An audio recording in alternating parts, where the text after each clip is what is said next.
அன்பர்கள் அனைவருக்கும் நம்முடைய ராமானுஜ வைபவத்தின் 401வது திருநன்னாளை தொடங்கும் இந்த நன்னாளில் வாழ்த்துக்களை தெரிவித்துக் கொண்டு பகவத் ராமானுடைய புகழ் பாடும் நல்லதொரு வாய்ப்பனை அளித்த அந்த எம்பெருமானுக்கும் அடியார்களுக்கும் வணக்கத்தை தெரிவித்துக் கொள்கிறோம்.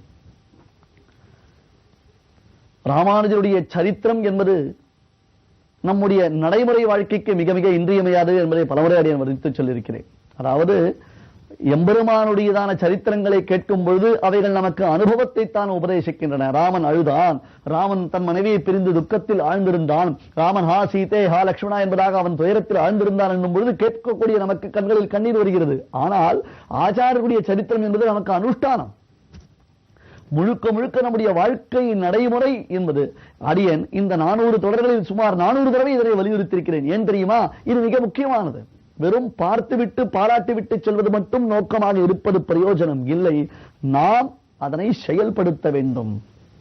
ஆச்சாரியருடைய அவதாரத்தின் பிரயோஜனம் என்ன? பயனன்றாகிலும் பாங்கல்லராகிலும் செயல் நன்றாக திருத்தி பணிகொள்வான். நம்மாழ்வாருடைய மேன்மையை மதுரகவி ஆழ்வார் அருளி செய்யும் பொழுது கூறுகிறார், ஒன்றுமே எதற்கும் உதவாதவனாக எந்த விதமான பிரயோஜனம் இல்லாதவனாக இருந்தால் கூட ஆச்சாரியன் என்பவன் நம்ம என்ன செய்கிறான் தெரியுமா? செயல் நன்றாக திருத்தி பணிகொள்வான். நமக்கு தீவில் நன்னறி காட்டுபவனை ஆச்சாரியன் நம்முடைய வாழ்க்கையை நெறிப்படுத்துகிறான். நம்முடைய வாழ்க்கை பாதை திசை மாறாமல் சரியான வழியில் சென்று இந்த பிறவி நமக்கு இனியும் வீணடிக்கப்படாமல் இருப்பதற்காகத்தான் ஆச்சாரியன் வழிகாட்டுகிறான். அதனால்தான் ஆச்சாரியனுடைய ஒரு அருள் பார்வைக்கு சமமானது அந்த முக்கண்ணனான பரமேஸ்வரனுடைய பார்வையோ, என் கண்ணனான பிரம்மதேவருடைய பார்வையோ, 1000 கண்ணனான எம்பெருமானுடைய பார்வையோ கூட செய்ய முடியாததான ஒரு காரியத்தை ஆச்சாரியனுடைய 2 கண்களினால் ஏற்படும் அருள் பார்வை நமக்கு சாதித்துக் கொடுக்கிறது. நாம் எல்லோரும் ராமானுஜருடைய பூர்ணமான அனுகிரகத்தை பெற்றவர்கள். இல்லை என்றால் நமக்கு இத்தகைய ஒரு பாக்கியம் கிடைத்திருக்குமா? இது சாத்வீகமானதொரு அகங்காரம். இப்படி இது ஒரு பெருமையை நாம் வெளிப்படுத்தித்தான் தீர வேண்டும். சரி, இதற்காக சந்தோஷப்பட்டுக் கொண்டு இப்படியே இருந்து விட வேண்டுமா என்றால் அதுதான் இல்லை. இந்த தேகம் இருக்கும் வரையிலும் இந்த தேகத்திற்கு என்பதாக விதிக்கப்பட்ட வகுக்கப்பட்ட சில கர்மானுஷ்டானங்கள் உண்டு. அந்த கர்மானுஷ்டானங்களை நாம் செவ்வனே செய்து வர வேண்டும். அதில் முக்கியமானது என்ன தெரியுமா? தினந்தோறும் பெருமானுக்கு திருவாராதனம். திருவாராதனம் என்றால் பூஜை செய்தல் என்பதாக பெயர். பலரும் தங்கள் இல்லங்களில் உள்ள எம்பெருமான்களை மறந்துவிட்டு ஊர் ஊராக திவ்யதேச யாத்திரைகள் செய்கிறார்களே தவிர்த்து உண்மையில் எதை செய்ய வேண்டுமோ அதனை அவர்கள் சரிவரச் செய்வது இல்லை. சரணாகதியினுடைய ரகசியத்தை, சரணாகதியினுடைய தத்துவத்தை, தனக்கும் பெருமானுக்கும் நடைபெற்ற உரையாடலை ராமானுஜர் கத்யத்ரயத்தில் காண்பித்தவர் நித்தியம் என்னும் ஒரு கிரந்தத்தை அருளி செய்திருக்கிறார். நித்தியம் என்றால் டெய்லி, தினந்தோறும் என்பதாக பொருள். இந்த நித்திய கிரந்தத்தில் சொல்லப்படும் விஷயம் என்ன தெரியுமோ? பெருமானுக்கு எவ்விதம் திருவாராதனம் செய்ய வேண்டும். ஆனால் புத்தகங்கள் கிடைக்கின்றன, சிடிக்கள் கிடைக்கின்றன, வலைத்தளத்தில் சென்றால் எல்லாவற்றிற்கும் டெமான்ஸ்ட்ரேஷன் இருக்கிறது. அது என்ன பெரிய விஷயம், நாங்கள் செய்யலாம் என்பதாக நினைத்து விடாதீர்கள். சமாஸ்ரயணம் எனும் அந்த பஞ்ச சம்ஸ்காரம் இல்லை என்றால் இதை நாம் செய்வதற்கு தகுதி படைத்தவர்கள் இல்லை. எல்லாம் எம்பெருமானங்கள் இதயத்தில் இருக்கிறார்கள், அப்படி எல்லாம் சொல்லிவிட முடியுமா? எந்த ஒரு காரியத்தை செய்வதற்கும் அடிப்படை தகுதி என்பது நம்முடைய லௌகீக வாழ்க்கையிலே உண்டாயிற்றே. மருத்துவராயிருந்து சிகிச்சை செய்ய வேண்டும் என்றால் அடிப்படை தகுதி. ஒரு அலுவலகத்தில் கணக்கராக சேர வேண்டும் என்றால் அடிப்படை தகுதி. ஒரு பள்ளிக்கூடத்தில் சேர வேண்டும் என்றால் அடிப்படை தகுதி. இப்படி நாம் நடைமுறை வாழ்க்கையில் செய்யும் எல்லா செயலுக்கும் அடிப்படை தகுதி என்பது ஒன்று உண்டல்லவா? அந்த தகுதி படைத்தவர்களாக நாம் நம்மை மாற்றிக்கொள்வதற்காகத்தான் பஞ்சசம்ஸ்காரத்தை செய்து கொள்கிறோம். வன்மையாவது நின் கோயிலில் வாழும் வைட்டினவன் என்னும் வன்மை. இது புரியாமல் நாம் ஏறுமாறாக பேசுவது கூடாது. சுவாமி ராமானுஜர் பரம கிருபையுடையவர். பரம அந்த இதயத்தில் அப்படி ஒரு தயை கருணை உண்டு. எல்லோரும் நற்கதை அடைய வேண்டும். என்ன ஒரு அழகா பரந்த மனது. அன்பிலார் எல்லாம் தமக்குரியர் அன்புடையார் என்பும் உரியர் பிறர்க்கு என்பாரே தெய்வப்புலவர் திருவள்ளுவர். அதுபோன்று தான் ராமானுஜரோ அல்லது கூறத்தாழ்வானோ ராமானுஜருடையதான சம்பந்தத்தை பெற்றிருக்கக்கூடிய சிஷ்யர்களோ எல்லோரிடத்திலும் கருணை உடையவர்கள். தான் மட்டும்தான் மோட்சத்திற்கு செல்ல வேண்டும், தன்னை சார்ந்திருக்கக்கூடிய இந்த சீடன் மட்டும்தான் மோட்சத்திற்கு செல்ல வேண்டும், அவர் ஒரு பெரிய பணக்காரர், நமக்கு அதிகமாக செல்வம் அளிக்கிறார், அதனால் அவர் மோட்சத்திற்கு செல்ல வேண்டும். இந்த எண்ணம் ராமானுஜ சம்பிரதாயத்தில் என்றுமே கிடையாது. உண்மையில் நாம் ஆராய்ந்து பார்த்தோமேயானால் சமூக சிந்தனையுடன் சமத்துவமாக எல்லோருக்கும் நற்பேர் அளிக்கக்கூடிய உயர்ந்த சம்பிரதாயம் பகவத் ராமானுஜருடைய சம்பிரதாயம். ஆனால் அதனுடைய நுட்பங்களை நாம் புரிந்து கொள்ளாமல் மனம் போனபடியாக பல கட்டுக்கதைகளை எல்லாம் சொல்லி வருகிறோம். அது மிகவும் தவறானது.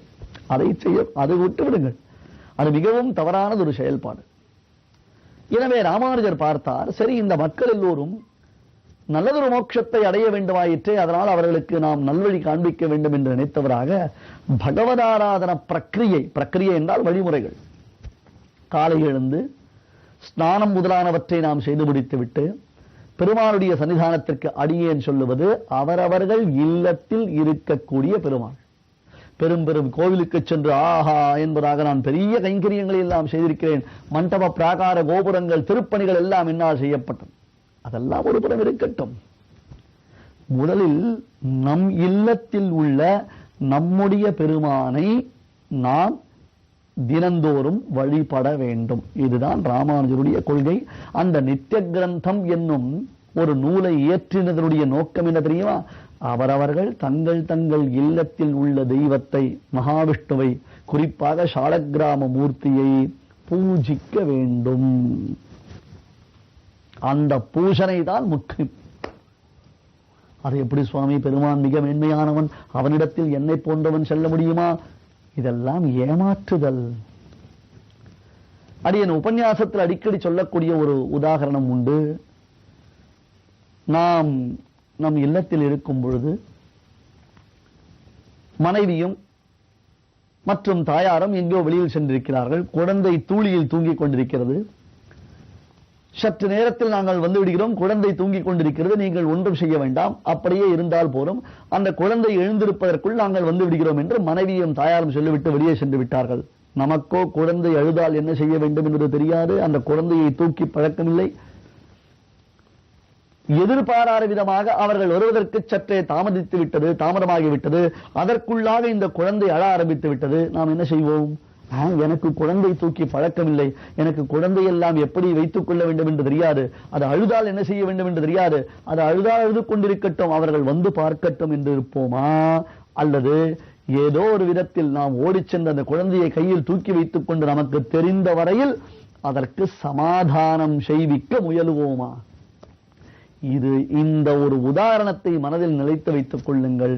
இப்படித்தான் நம் இல்லங்களில் இருக்கும் பெருமானை பூசிக்க வேண்டும். முறை தெரிந்து பூசிப்பதற்குத்தான் சுவாமி ராமானுஜர் நித்திய கிரந்தத்தை அருளி செய்திருக்கிறார். அதனை நாம் ஒழுங்காக கற்றுக்கொள்ள வேண்டும். அதனை ஒழுங்காக நாம் தெரிந்து கொள்ள வேண்டும். பிரம்மசூத்திரங்களுக்கு பகவத் ராமானுஜர் இயற்றியதான வியாக்கியானம் அது பண்டிதர்களை மகிழ்விப்பதற்காக. பகவத்கீதையில் பகவத் ராமானுஜருடைய வியாக்கியானம் அந்த பிரம்ம லட்சணத்திற்கும் கர்மயோகம், ஞானயோகம், பக்தி யோகத்திற்கும் மற்றவர்கள் சொன்ன பொருள் எந்த விதத்திலும் பொருந்தாது என்பதை வலியுறுத்துவதற்காக. அதுதான் பிரம்மசூத்திரம், பகவத்கீதை, வேதாந்த தீபம், வேதாந்த சாரம் முதலான கிரந்தங்கள். அது தவிர்த்து வேதார்த்த சங்கிரகம் எழுதும் பொழுது எந்தெந்த இடத்தில் வேத வாக்கியங்களுக்கெல்லாம் பொருள் மாற்றப்பட்டிருக்கிறதோ அந்த இடத்தை சதர்த்தமாக உண்மையான பொருளை அங்கே நிலைநிறுத்தினார். இவையெல்லாம் பெரும் மகான்கள், பெரும் வித்வான்கள் அவர்கள் தங்களுடைய ஞானத்தை வளர்த்துக் கொள்வதற்காக வைத்துக் கொள்ளலாம். ஆனால் நம்மை போன்றவர்கள் உயிர்ந்து போவதற்காகத்தான் சுவாமி என்ன செய்தார்? சரணாகதி கத்தியம், ஸ்ரீரங்க கத்தியம், வைகுண்ட கத்தியம் என்பதாக ரங்கநாதனிடத்தில் சென்று தான் பங்குனி உத்திர திருநாளில் செய்ததான சரணாகதியை காண்பித்தார். அதை தெரிந்து கொள்ளுங்கள். அடுத்தது இந்த நித்திய கிரந்தத்தினுடைய நோக்கம் என்ன? 9 கிரந்தங்கள் சுவாமி ராமானுஜரால ஏற்றப்பட்டிருக்கின்றன. இந்த நித்திய கிரந்தத்தினுடைய பிரயோஜனம் என்ன? தினந்தோறும் திருவாராதனம் செய்யாமல் சாப்பிடாதே. இல்லத்தில் உள்ளதான எம்பெருமானை பூஷித்து விட்டுத்தான் நாம் எதையுமே செய்ய வேண்டும். ஒரு குழந்தையை போல அந்த இல்லத்தில் உள்ளதான பெருமானை நாம் நன்கு கொண்டாட வேண்டும். நித்திய கிரந்தத்தில் பகவதாராதன வழிமுறைகள் உபதேசிக்கப்படுகின்றன. அவற்றையெல்லாம் இப்படி சபையில் பொதுப்படையாக சொல்லிவிட முடியாது. ஆனால் ஆச்சாரிய சம்பந்தம் பெற்றிருக்கக்கூடிய நீங்கள் ஒவ்வொருவரும் ஒரு சதாச்சாரியனை சென்று அடிபணிந்து அவரிடத்தில் உபதேசம் பெற்று ஆராதனை செய்ய வேண்டும். அதுதான் இந்த நிகழ்ச்சியை பார்ப்பதனுடைய நோக்கமாக இருக்க வேண்டும். அந்த அனுஷ்டானத்தை நாம் விடாமல் பரிபாலனம் செய்ய வேண்டும். ஆகையால் நவநிதியாக, அதாவது 9 செல்வம் நவநிதி என்பதாக சொல்லுகிறோமே, அந்த நவநிதியை போன்று சுவாமி ராமானுஜருடைய 9 கிரந்தங்கள் நம்முடைய வாழ்க்கைக்கு ஒரு கலங்கரை விளக்கமாக வழிகாட்டியாக திகழ்கின்றன. அவற்றை உணர்ந்து நாம் இருக்க வேண்டும். திருவரங்கத்திரு வெகு சிறப்பாக பொலிந்து வருகிறது. ஆனால் எதற்கும் ஒரு சோதனை என்பது உண்டென்றோ, அப்படி ஒரு சோதனையும் திருவரங்கத்திற்கு உண்டாகிறது. அத்தகைய சோதனைகளை எல்லாம் கடந்து சுவாமி ராமானுஜர் எவ்விதம் இந்த சம்பிரதாயத்தை நிலைநிறுத்தினார் என்பதை நாம் தொடர்ந்து அனுபவிக்கலாம்.